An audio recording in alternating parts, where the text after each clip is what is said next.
Hello दोस्तों, मैं हूं निजाम, आपका दोस्त और होस्ट। और ये कोलकाता साइंस सिटी ब्लॉग का जो है फोर्थ पार्ट है। इससे पहले एक स्मॉल पार्ट मैं अपलोड कर चुका हूं एवोल्यूशन ऑफ लाइफ पर, और ये उसका सेकंड पार्ट है। ठीक है, और यहाँ पर हम चार्ल्स डार्विन कैटरिंग आर्टिस्ट की आवाज़ में जो है लाइफ ऑफ एवोल्यूशन को समझेंगे, उनके क्रिएचर, उनके मतलब जो अर्थ की उत्पत्ति के टाइप पे जो क्रिएचर्स थे उनको देखेंगे। ठीक है, यानी कि एवोल्यूशन को देखेंगे और चीज़ों को समझेंगे। ठीक है, तो आइए इस राइड पर बैठते हैं और लाइफ की एवोल्यूशन को समझते हैं। जीवन की मामलात में स्वागत है। यात्रा जिसे शुरू हुए 3.5 अरब साल हो गए। मैं हूं चार्ल्स डार्विन, आपको ले चलूंगा प्राचीन युगों के रोचक सफर पर। आइए जान लेते हैं आदिम धरती को, इसके जीवित जीवन रूपों को, फिर चलेंगे प्रीकैम्ब्रियन और ऑर्डोविशियन युग में।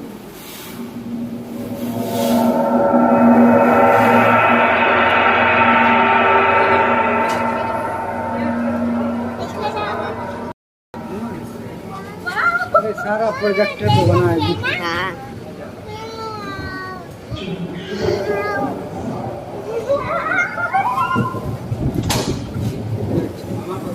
कहते हैं कि 460 करोड़ वर्ष पहले प्रचंड धूल के बवंडर से हमारे सौर जगत का जन्म हुआ।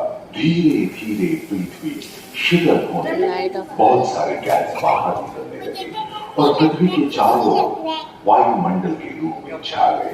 इन गैसों ने बिजली की कड़क और बादलों की करंट से मिलकर एमाइनो एसिड का निर्माण किया। प्राय 350 करोड़ वर्ष पहले प्रथम एक कोशिकी जीव की रचना हुई। लगभग 280 करोड़ वर्ष पहले स्टोमैटोलाइट ने प्रकाश संश्लेषण के द्वारा वायुमंडल में वायुमंडल में ऑक्सीजन के स्तर में निरंतर वृद्धि से 120 करोड़ वर्ष पहले एक से अधिक न्यूक्लियस वाले बहुकोशिकीय जीव का जन्म हुआ। इस क्रमिक विकास से ब्लैक होल, जेलीफिश, स्टारफिश, नॉटिलॉइड से सागर के किनारे वाले अंचल में मौत के मैदान में बहुत तेजी से विभिन्न प्रजातियों की यहाँ जो विशाल मछली दिख रही है उसका नाम है डार्विनोस्टस।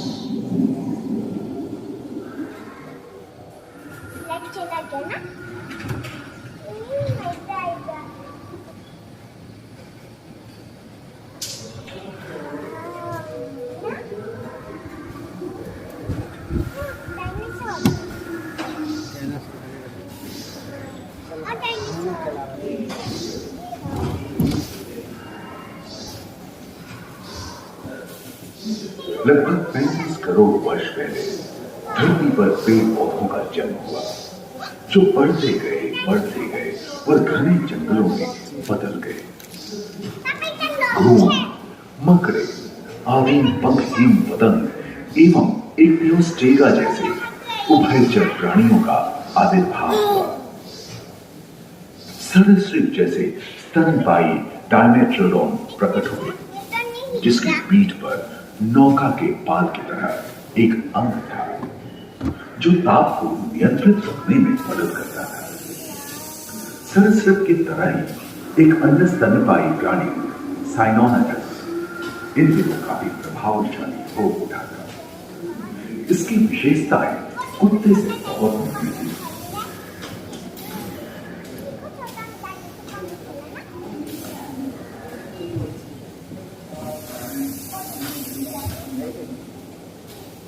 प्राय 1 मीटर तक पंख फैलाने में सक्षम नाम जैसा ड्रैगनफ्लाई, साथ ही चिड़चिड़े एवं बिच्छू पृथ्वी के चारों धरती में पाए जाने वाले अधिकांश कार्बोनिफेर से युक्त के मृत पौधे से उत्पन्न हुए, जो कि धरती के अंदर दब गए। उनमें पृथ्वी के 1/3 हिस्से में एकमात्र महादेश था जिसे वेनेशिया कहा जाता था। जलवायु गर्म रहती, भूभाग पर प्रागैतिहासिक सरीसृपों का ही शासन था, जिन्होंने शुष्क जलवायु के साथ खुद को ढाल दिया था।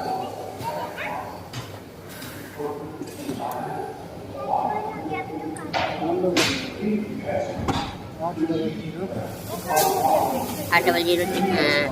94 94 31 31 553। 553।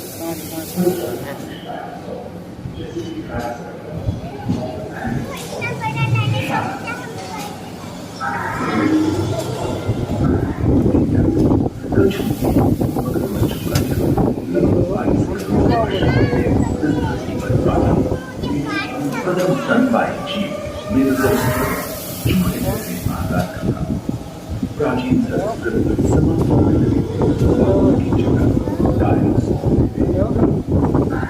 ये घटना प्राय 20 करोड़ वर्ष पहले घटी। डायनासोर विभिन्न आकार एवं मान के और धरती के एवं जलवायु के अनुकूल खुद को ढाल दिया था।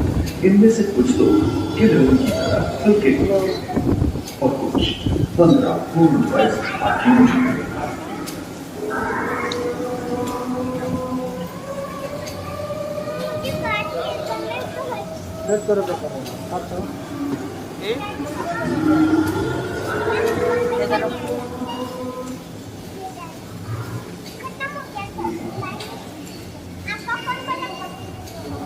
कुछ 4 पैरों से चलते थे तो थियोलॉफाइसिस 2 पैर वाले डायनासोर। ब्रेकियोसॉरस की लंबाई के साथ 23 मीटर थी, जो कि एक टेनिस कोर्ट की लंबाई जितनी थी, और इनका वजन 75 टन था। समुद्र आकाश में सागर में ब्रेकियोसॉरस समुद्र में रहते हैं। सबसे प्राचीन मौत हवा में प्रथम पक्षी 8 लाख का उदय हुआ।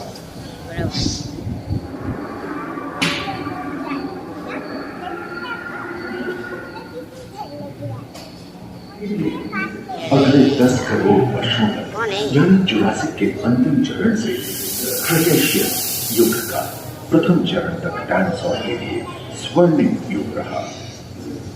जलवायु में नमी की मौजूदगी से पृथ्वी पेड़ पौधों से भर उठी थी।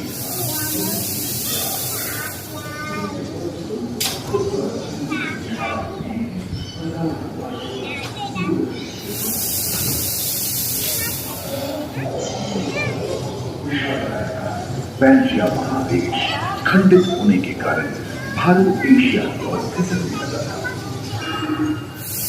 महादेश प्लेटों में हलचल होने से ज्वालामुखी के रूप में लावा निकलने लगी। इसके फलस्वरूप आए भूकंप से विभिन्न भौगोलिक आकार एवं आकृतियां निर्मित हुई। स्पाइनोसॉरस की पीठ पर नौका के पाल की तरह एक अंग हुआ करता था, जिससे वो अपने शरीर के साथ नियंत्रित करता था। वेलोसिराप्टर, गैलीमाइडस एवं ओविराप्टर जैसे छोटे डायनासोर को ओलिम्पिक के 3 धावकों की तरह तोड़ सकते थे। पैरासाउरोपॉड और मोलॉकोसॉरस के स्तर करीबन 5 मीटर लंबे पंख वाले टेरोनॉडॉन उड़ने एवं चलने में पाए। सुनने में विचित्र लगे, पर अधिकांश डायनासोर जैसे कि ट्राइसेराटोप्स और एंटिलोसॉरस शाकाहारी थे। लोरेसिया और भूखमरा नाम के 2 भूखंड महादेश में पाते थे एवं समुद्री गर्भ के कठोर आवरण से रॉकीज एवं अन्य पर्वत श्रेणियां निर्मित हुई।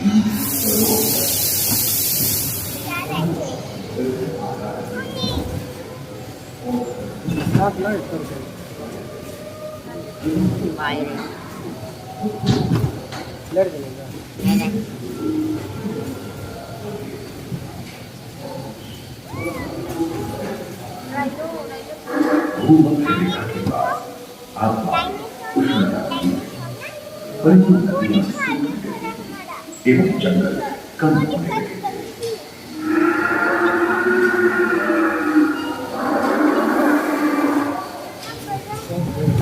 सब जाग में बैठे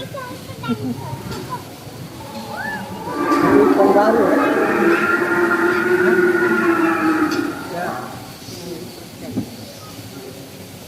एकांत महादेश में जीव जंतुओं का विकास स्वतंत्र रूप से शुरू हुआ। सबसे पहले पुष्प वाले पौधे धरती पर विकसित हुए एवं परागण के लिए कीट पतंगों के साथ संपर्क स्थापित हुआ। वे तेजी से धरती पर बढ़ने लगे। इसी समय पहली बार धरती पर सांपों का जन्म हुआ। डायनासोर में सबसे भयंकर टिरानोसॉरस भूस्थल पर इसका ही दावा चलता था। यह प्राय 12 मीटर लंबा यानी 2 मंजिला मकान के आकार का था।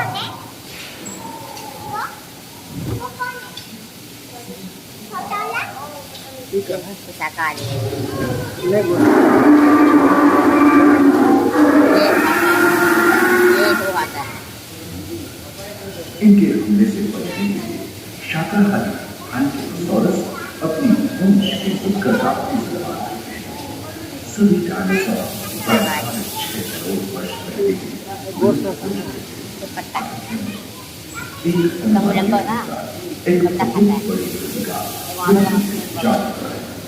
जिसके फलस्वरूप उत्पन्न फूल के विशाल मेघ में हजारों वर्षों तक सूरज की किरणों की धरती पर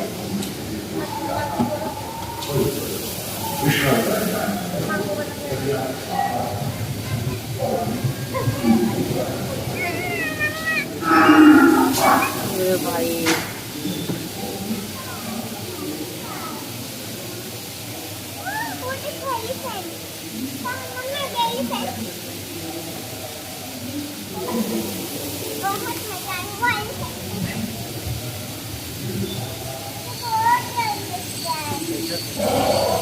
वहाँ से छिपकली हाँ छिपकली डायनासोर के विलुप्त होने के बाद भूस्थल पर स्तनपायी प्राणियों का आधिपत्य शुरू हुआ।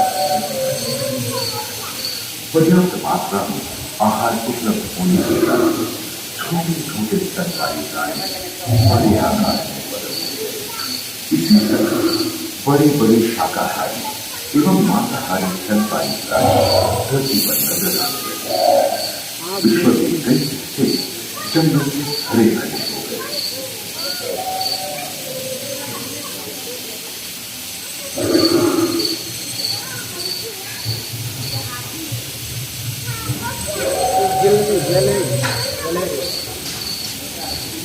हाथी के पूर्वज डायनोथेरियम और घोड़े के पूर्वज यूरोहिपस की उत्पत्ति हुई, जो आज के हाथी और घोड़े में रूपांतरित हुए। लेकिन टर्सियस जैसे प्राइमेट भी इसी युग में पैदा हुए। खोखले अस्थियों वाले आज के दिनों के पक्षी इन्हीं दिनों जन्मे थे। डायनाट्राइमा जैसे बड़े एवं उड़ने अक्षम पक्षी उन जगहों में रहते थे जहां मांसाहारी बड़े स्तनपायी प्राणी नहीं मिलते थे। एक एवं बंदरों का जन्म लगभग 1 करोड़ वर्ष पहले हुआ था। इस समय आदि मनुष्यों का जर्मन में शीतलता आने एवं फूलों पर रोशनी आई।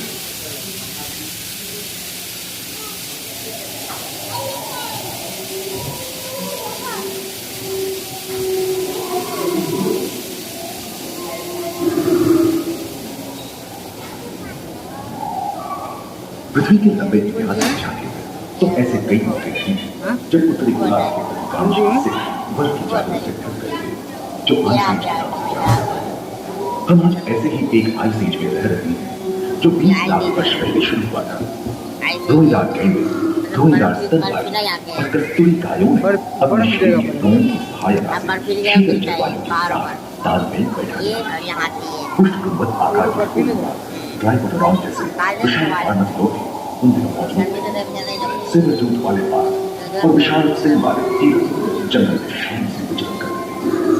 संभवतः सामने के दांत से मांस को चीरने फाड़ने में हुई अड़चन के कारण यह समय के साथ विलुप्त हो गए। वही दानव आकार के हिरण हिंसक जानवरों से बचने के लिए तेजी से नहीं भाग सकते थे। फलस्वरूप वे भी ओझल हो गए।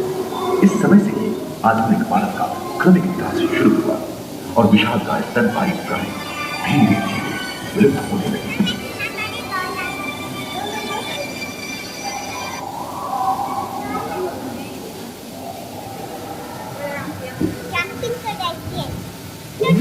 आपको इस सफर में मजा आया होगा जहाँ जीवन विकसित होता है और अन्य रूपों में परिवर्तित होता है। दूसरे ग्रहों पर भूमि प्रोजेक्शन पैनोरमा में मानव की यात्रा और विज्ञान और तकनीक तथा अत्याधुनिक तकनीक की भारतीय विरासत का भी इसकी बहुत ही गहरी अपने अनुभवों को यादगार बनाने के लिए दोबारा आप जरूर आए।